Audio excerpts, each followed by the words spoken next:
Salam gözəl insanlar, necəsiz? Ümid edirəm ki, yaxşısınız. Biz də yaxşıyıq. Orxan salam. Aleykümselam. Mən də salamlayıram bütün izləyicilərimizi. Xoş gördük hamımızı. Bizi izlədiyiniz üçün yenə də sizə təşəkkür edirəm. İnşallah davamında daha yaxşı verilişlər hazırlamağa çalışacağıq bizi izlədiyinizə görə. Bugünkü verilişimizin mövzusu qərara gəlmişik ki, belə qarışıq qoyaq da. O vaxt belə disklər olurdu, assorti müzik, yəni içində nə hər şey, qarışıq mövzuları da qoyaq. Elə qərar verdiyimiz üçün də Xəzər Lənkəran formasını geyindim gəldim. Çünki mövzu qarışıqdır. Niyə burada futbol olmasın? Məsələn, yəni mən də Xəzərin formasını geyindim gəldim. Sadəcə Orxan niyəsə yaşlı geyindim. Orxandan heç kim xahiş Mən bilmirdim də sən forma geyinib gəlsən. Mən bilsəydim Realın formasını geyinib gələrdim. Sən kimi kimlə müqayisə edirsən? Sən kiminlə dans etdiyinin farkında desən, mən sənə sübut edəcəm qanunla. Deməli mövzumuz qarışıqdırsa, mən bir də mövzuya toxunmaq istəyirəm. Nə? Biz arada olur ki, meyxana məclislərində oluruq. Orxanla bir yerdə orada iştirak edirik və bəzən ora belə şərhlər gəlir ki, məsələn, Orxana bax meyxana deyənlərlə deyir. Sağ ol Orxan, aktyor meyxana deyənlərlə dedi, bloger meyxana deyənlərlə dedi. Orxan çox əvvəl meyxana deyən olub. Yəni biz Orxanı bloger kimi tanımamışıq. Bizim Orxanla tanışdığımız birinci Orxan meyxana deyən olaraq bizlə tanış olub. Sonra elə bir sadəcə bir şeyin megabayt qutardı ağzımda. Qoşun var. Sonra necəsə oldu Orxan meyxanadan uzaqlaşdı. İndi mənə bu maraqlıdır ki, Orxan sən meyxanadan niyə uzaqlaşdın? Tuzdura bilmədim.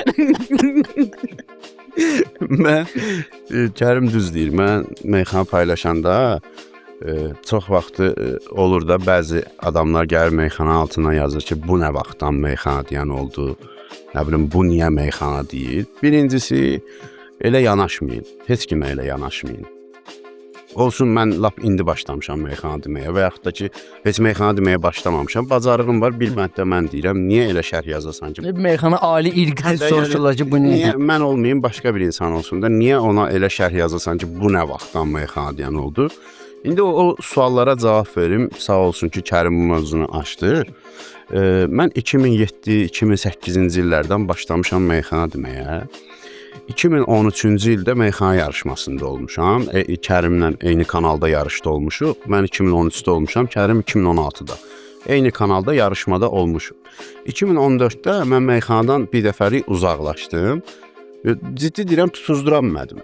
Yəni mən meyxana çox gözəl etirafdır da. Sözü baldan kəsin, balavun ta. Çox gözəl etirafdır da. Normalda məsələn uzaqlaşan meyxana deyir ki, "Qardaş, qabağımı kəsdilər, toydan qırdılar, nə bilim." Heç kimin tanımadığı bir meyxana deyən deyir ki, "Məni toydan qırdılar." Yox, mən gördüm ki, meyxana ilə pul qazana bilmirəm. Sənət olaraq, iş olaraq mən meyxananı çox sevirəm. Hələ də çox sevirəm, amma o zamanlarda gördüm ki, doğrudan mən meyxanadan çörək qazana bilmirəm və mən həmin illərdə təzə ailə qurmuşdum. Mən ailə saxlamalıydım. Mən ona görə də başqa bir iş lazım idi və getdim işimlə məşğul oldum. Amma şeir yazırdım. Şeirlər yazırdım. Orada da tuzdura bilmədim. Orada da çəkindim. Denən bir dənə şeirindən qulaq asaq. Belə çoxdur yazdığım şeirlər. İndi mən onu tam şeir adlandırmıram. İndi ustadlar ki, şeir yazırlar, həqiqi şeirlər. İndi mən bunları şeir adlandırmıram, amma mən də belə cızmaqara eləyirəm. Məşhur bir şeirim var idi mənim ki, onu məndən başqa çox adam səsləndirmişdi və trendə çevrilmişdi.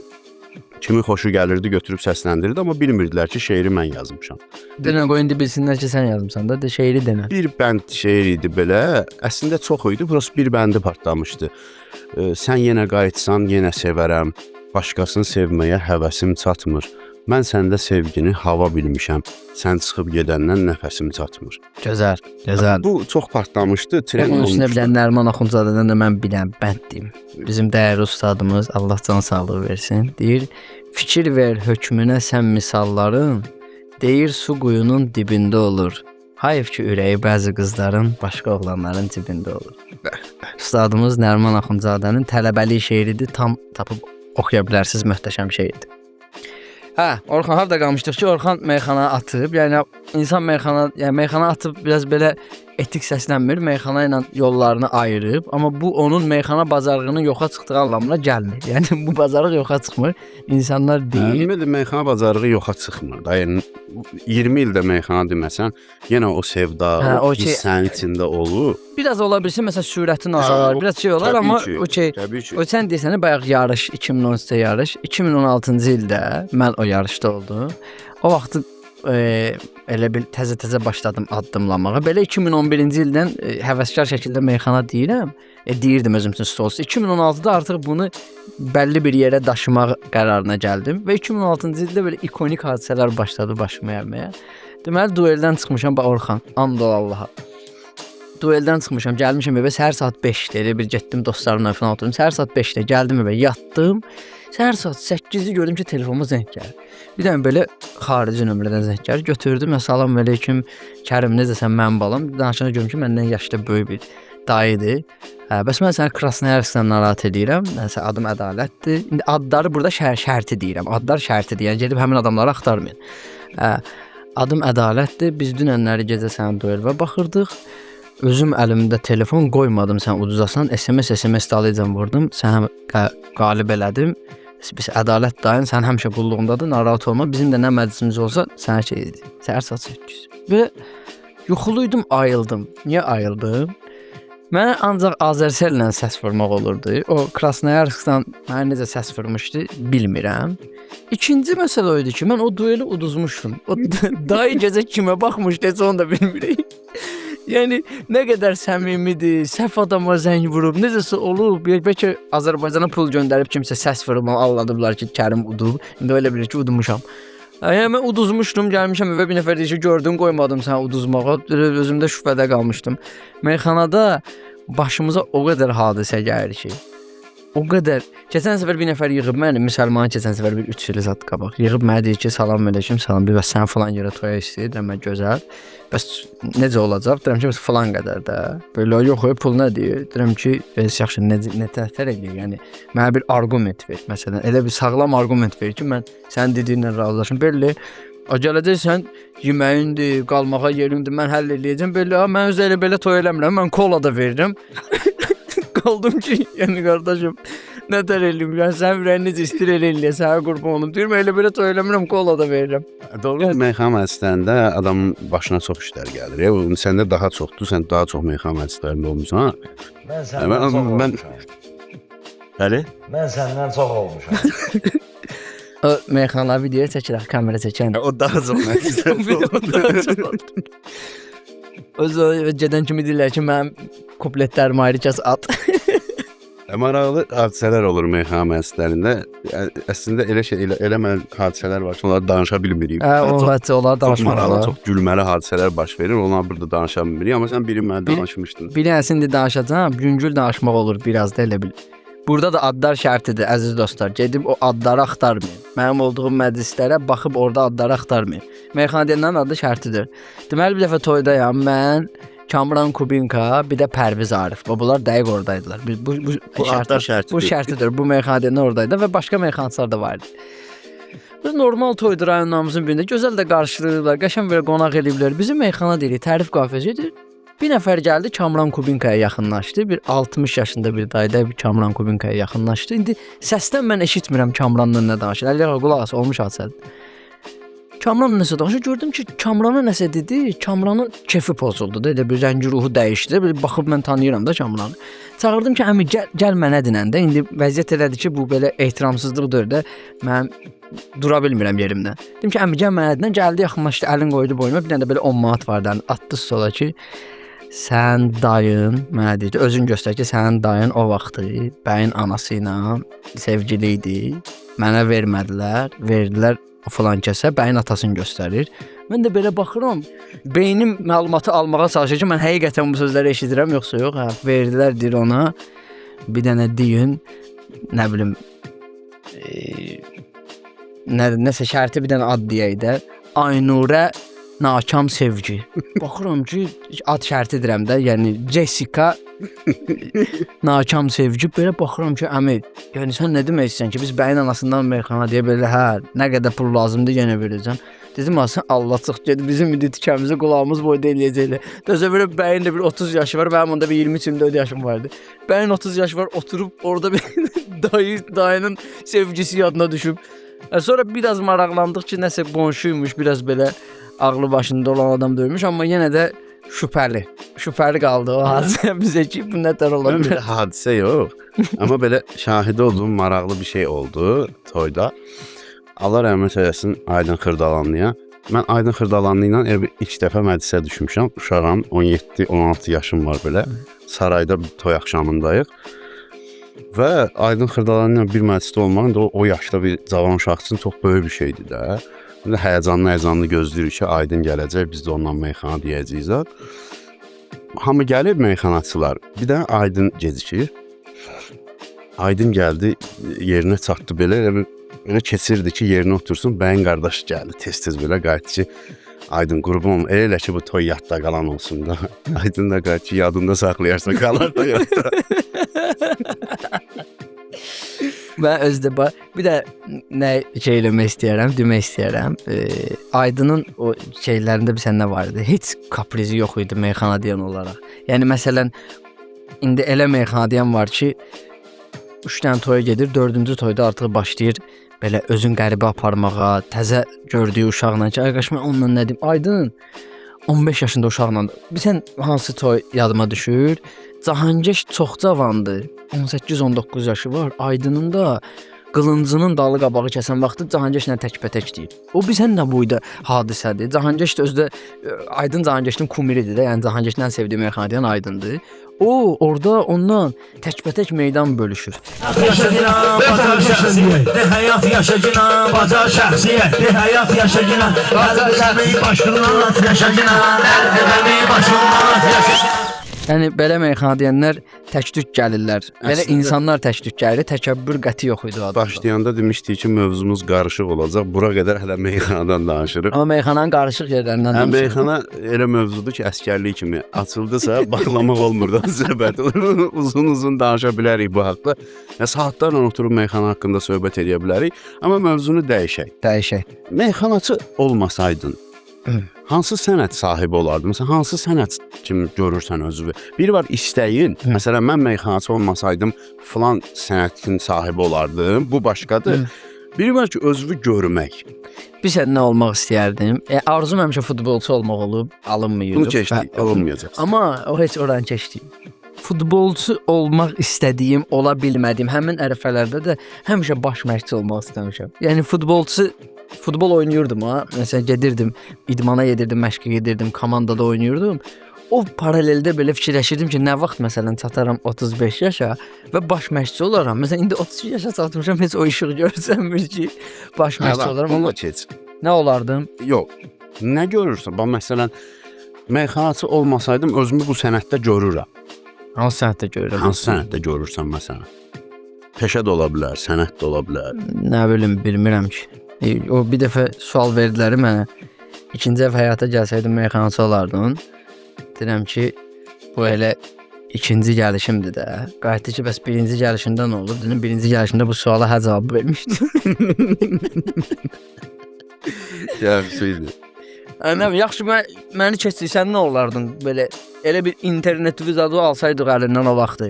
Video çəkib paylaşa bilməsəydin, nə olacaqdın? Mən sənə deyim, mənim məşğul olmadığım iş qaldı.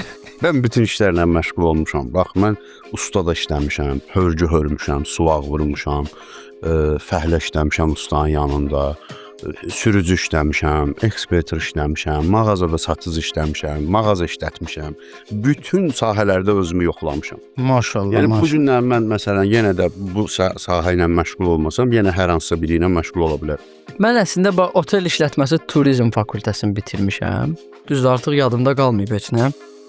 Sahəmə görə şey olmadım da, elə bil peşəkarlaşmadım, amma onu bitirmişəm. Kasser işləmişəm, tələbəlik illərimdə olub kasser işlədiyim.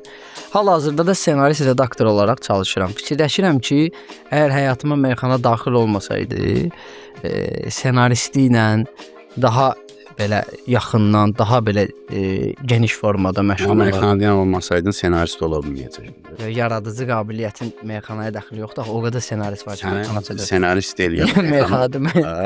Yəni olur. Təbii ki, bütün ssenaristlər meyxanadan deyil.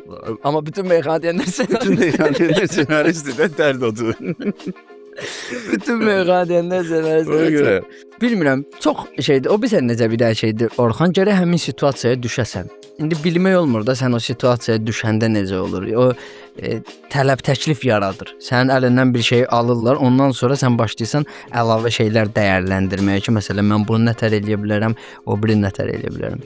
Ona görə onu bu sualın cavabını yəqin ki bilməyəcək. O vaxt biləcəyik ki, elə bil mən o meyxanadanlar hər yazıram bura ki, bu sualın cavabını bilmədi. Meyxanadanlar hər şey narahat olanda qayıdırlar ki, atıram bir meyxananı. Görək də nə vaxtsa meyxana karyeram bitəndə ki, belə bir fikir zaman-zaman beynimdə dolaşır.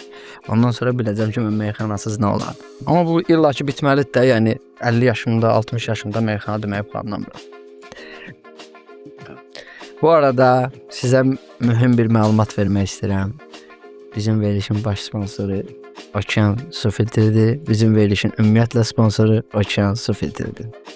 Sağ olun, təşəkkür edirəm. Bəli, Okean Su Filtrləri şirkətinə təşəkkürümüzü bildiririk. Bizə dəstək olduğu üçün, bizə şərait yaratdığı üçün və hər birinizə tövsiyə edirəm ki, evinizə Okean Su Filtri alasınız. Çünki insan sağlamlığı birinci onun qidasından başlayır və içdiyi sudan başlayır.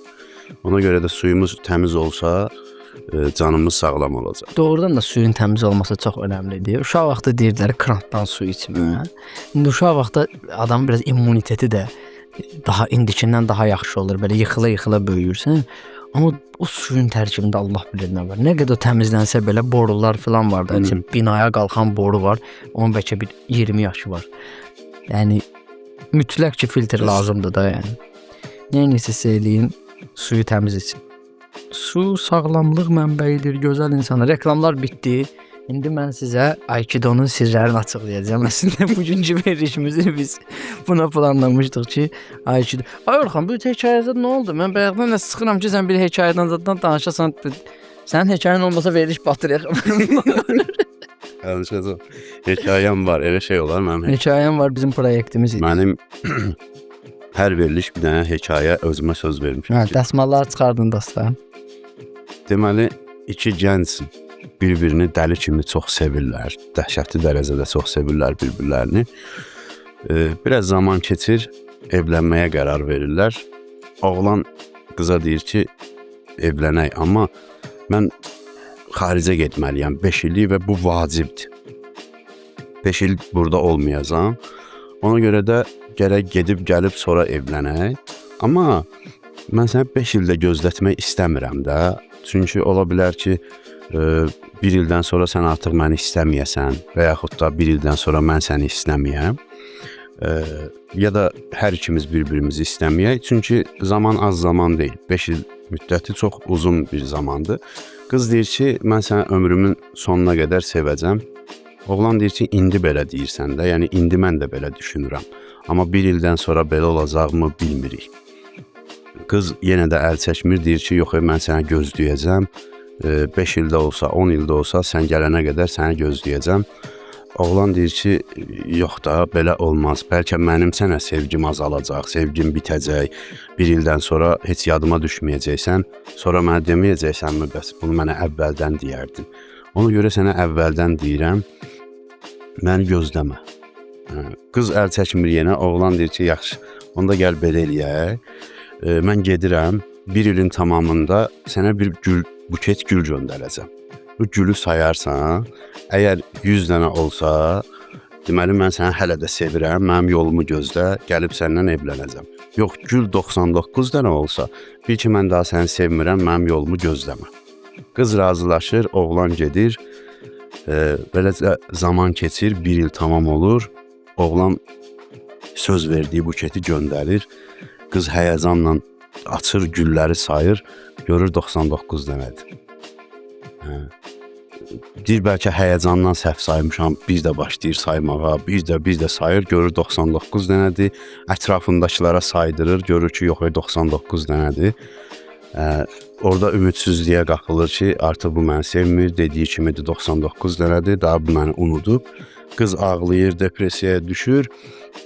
Bir neçə aydan sonra qız özünə gəlir, həyata davam eləyir və bu qızı sevən başqa oğlan elçi gəlir qıza.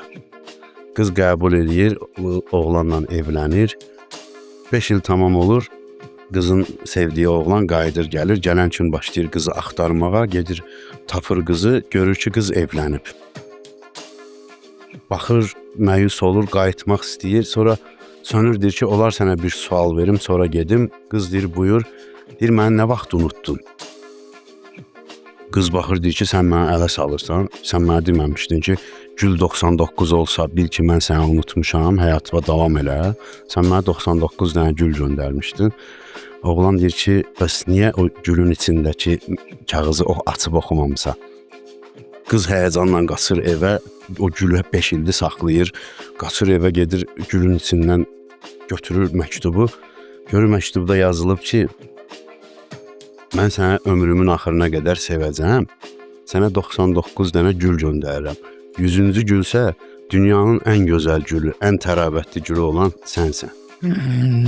Qız bildim oraya. Qaça-qaça çıxır çölə, görür ki, oğlan yoxdur. Ondan sonra oğlanın həyatında heç bir vaxt görə bilmir. Hədə qaqaş strateji səhv eləyiblər. Göndər 100 dənə gül bana. Yaz ora, yazma da bunu 100 elə. Biri də oradan götürsəydi gülü yol üstü. 98 olacaqdı, lap aləm dəyəcəkdi. Belə biabırçılır.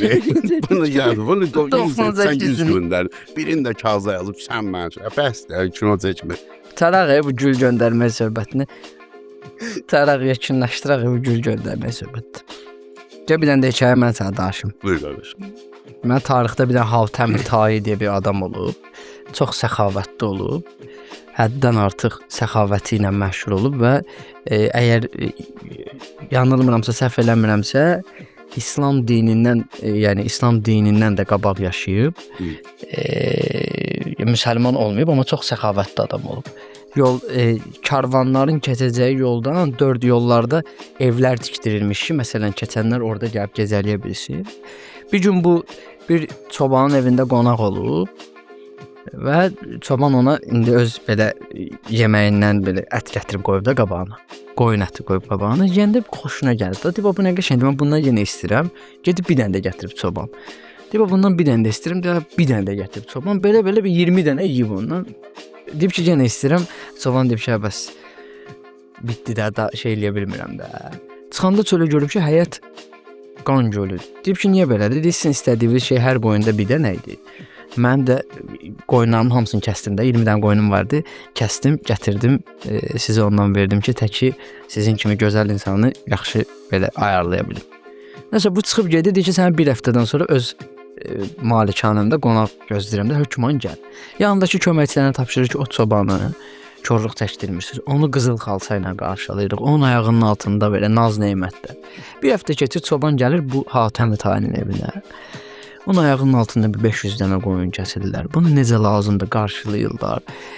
Süfrənin ən gözəl yerində başda otuzdururlar, necə lazımdır yola salırlar. Gedəndən sonra Hatəm Tay öz belə məsləhətçisindən, köməkçisindən soruşur ki, necə yola saldım çobanı, hansımız daha səxavətli? Yanındakı deyir ki, bəs qardaş, yenə də çoban səndən səxavətlidir. Deyir, nə deyirsən, 500 dənə qoyun kəssin, sənin 10.000 dənə qoyunun var. Amma onun cəmi 20 dənə qoyunu var idi, hamısını kəsmişdi. Yəni hamısından vaz keçmişdi. Amma yenə də Hatəm Tay çox möhtəşəm adam olub, çox səxavətli adam olub. Həzrət Ərdəm bir dənə hədis var, deyir ki, 2 dənə olan şeyi hamı verə bilər. 2 dənə olan şeyin birini hamı verə bilər. Ən çətini bir dənə olanı verməkdir. Ona görə də mən də düşünürəm ki, çoban daha səxavətli olur. İmtina eləmək şeydir, özü bir ayrı məktəbdir. İmtina eləmək bacarığı özü ayrı bir məktəbdir ki, sən bir şeydən imtina eləyə biləsən. Kədərli notlara kökləndi. Xəzər Lənkəranın formasında ilk dəfədir ki, bir verişdə Xəzər Lənkəran formasında Xəzərdən danışmıram. Amma yenə də bilin ki, Xəzər Lənkəran dünyanın yeganə futbol komandasıdır ki, azarkeşi var, özü yoxdur. Yavaş-yavaş bu buraxılışımızı da yekunlaşdırırıq. Ümid edirik ki, sizin vaxtınızı almadıq, sizin başınızı ağrıtmadıq. Yenə görüşərik. Buyurun Orxan, siz də sağollaşın. Gedək. Mən də təşəkkür edirəm bizi izləyən hər kəsə minnətdaram. Vaxt ayırırsınız, bizi izləyirsiniz. Gözəl şərhlər yazırsınız. Hər birinizə sonsuz təşəkkür edirəm. Ənənəyə sadiq qalaraq sonda yaxşı bir şey demək istəyirəm. Bir gün dustağın birinə nəzarətçi deyir ki, hava çox pisdir, qar qiyamətdir, küləkdir. Gözləmədə bu havada heç kim gəlməyəcək. Dustaq cavab verir ki, mən cəhənnəmə də getsəm o gələr. Elə adamları sevin ki, hara getsə sizlə bərabər gəlsin. Super.